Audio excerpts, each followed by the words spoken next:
স্বামী স্ত্রীর ভিতর প্রচণ্ড ঝগড়া হয়েছে। স্বামী রাগ করে অফিসে চলে গেল। 10 মিনিট পর স্ত্রী ফোন করলো, আমি চলে যাচ্ছি, এই সংসার ছেলে মেয়ে সব ফেলে আমি চলে যাচ্ছি, যেদিকে দু চোখ যায় আমি সেদিকে চলে যাব। স্বামী বলল, আচ্ছা ঠিক আছে, বলে ফোনটা রেখে দিল। এটাকে কি বলে জানেন? বিশ্বাস। দুপুরে লাঞ্চ টাইমে বাসায় এসে দেখে যথারীতি স্ত্রী কোথাও যায়নি, বাসাতেই আছে। সব রান্না বান্না করে গুছিয়ে টেবিলে সাজিয়ে রেখেছে। এটাকে কি বলে জানেন? সংসারের প্রতি মায়া।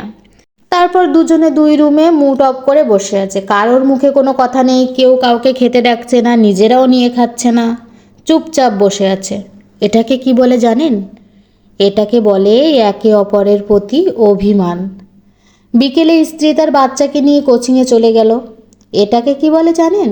সন্তানের প্রতি মায়ের দায়িত্ববোধ। স্বামী বেচারা প্রচণ্ড ক্ষুধার্ত হয়ে ডাইনিং টেবিলে গিয়ে দেখে 2টো প্লেট সাজানো, 2টো পানির গ্লাস রাখা আছে। তারপর কি যেন ভেবে সে রুমে চলে আসলো। ঠিক করলো স্ত্রী এলে দুজনে একসাথে বসে খাবে। এটাকে কি বলে জানেন? অপেক্ষা। সে স্ত্রীর মোবাইলে একটা মেসেজ করলো।